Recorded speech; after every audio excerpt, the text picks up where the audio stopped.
Hello everyone, welcome back to another new video.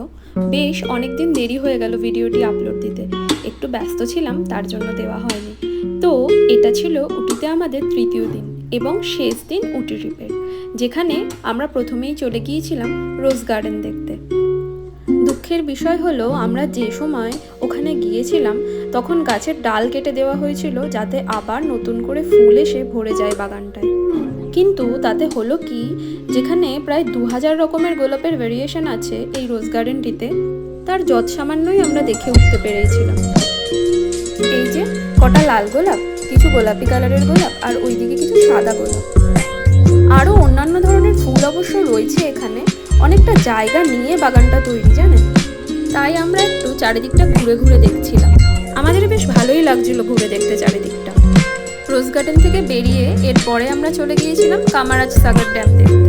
Ooty bus stand থেকে 10 কিলোমিটারের মধ্যেই অবস্থিত এই ড্যামটি। বেসিক্যালি এটা একটি শুটিং স্পট। আগে যদিও বা পিকনিক স্পটও ছিল এখানে, তবে এখন বন্ধ করে দেওয়া হয়েছে। হ্যাঁ, তবে শুটিংটা এখনো হয়।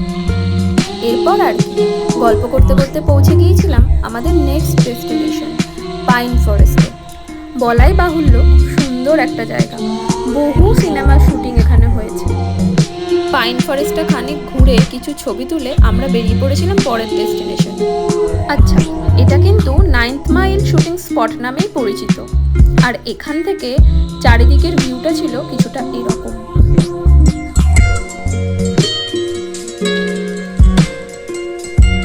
আর এই দেখুন, এনার কৃত্তিকলাপটা দেখুন একবার। হর্স রাইডিংয়েরও ব্যবস্থা আছে এখানে। এরপরে আমরা চলে গিয়েছিলাম পাইকারা লেক দেখতে। থুরি, শুধু দেখতেই না, বোট রাইডিংও করেছি এখানে আমরা। এখান থেকে নাকি উটিতে ওয়াটার সাপ্লাইও হয়। এত সুন্দর নীল জল আর সামনের এই অসাধারণ ভিউ দেখতে দেখতে আমরা বোট রাইডিংটা এনজয় করছিলাম।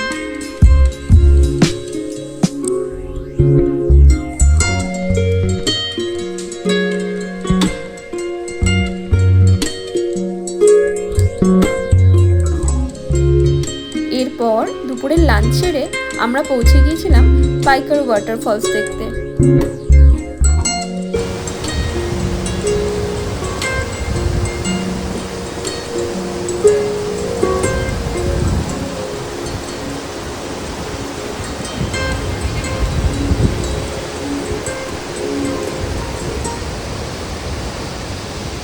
আমি না ওখানে দাঁড়িয়ে এটাই ভাবছিলাম, সারা বছর এই একইভাবে এই স্রোত বয়ে যাচ্ছে, সেই কবে থেকে বিরামহীনভাবে।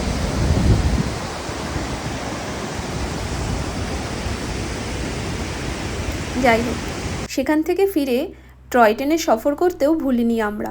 আমার না এটা ফার্স্ট টাইম এক্সপিরিয়েন্স ছিল, আর অসাধারণ ছিল অভিজ্ঞতাটা। এই টয় ট্রেনে আমাদের জার্নিটা ছিল উটি থেকে কুন্নুর অবধি। যেহেতু উটি যাওয়ার দিন আমরা মাইসুরুর কিছুই ঘুরিনি, তাই কথা ছিল ফেরার দিন গোটা মাইসুরুটা না হোক, অ্যাটলিস্ট মাইসুরু প্যালেসটা আমরা দেখেই ফিরব। যেহেতু এটা একটা হিস্ট্রিক্যাল প্লেস, তাই ভেতরটা অনেকটা সময় নিয়ে আমরা ঘুরে দেখছিলাম। আর ওর এই মাইসুরু প্যালেসে একটা বিশেষ জিনিস দেখবার জন্য অপেক্ষা ছিল অনেক আগে থেকে, কিন্তু সেটা আবার স্যাটারডে সানডে অথবা কোনো ছুটির দিন ছাড়া হয় না। লাকিলি আমরা গিয়েছিলাম সানডেতে। আমাদের অভিজ্ঞতা ছিল অসাধারণ, তাই ভাবলাম আপনাদের সাথেও একটু শেয়ার করে নিই। এটা ছিল লাইট শো।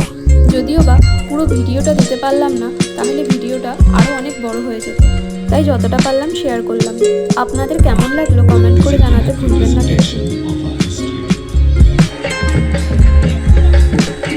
ভিডিওটা ভালো লাগলে অবশ্যই একটা লাইক করবেন। যেহেতু আমার নতুন চ্যানেল, তাই যদি একটা সাবস্ক্রাইব করে পাশে থাকেন তবে খুবই ভালো লাগবে। সবাই খুব ভালো থাকবেন। দেখা হবে আরও একটা নতুন ভিডিওর সাথে। ততক্ষণের জন্য টাটা।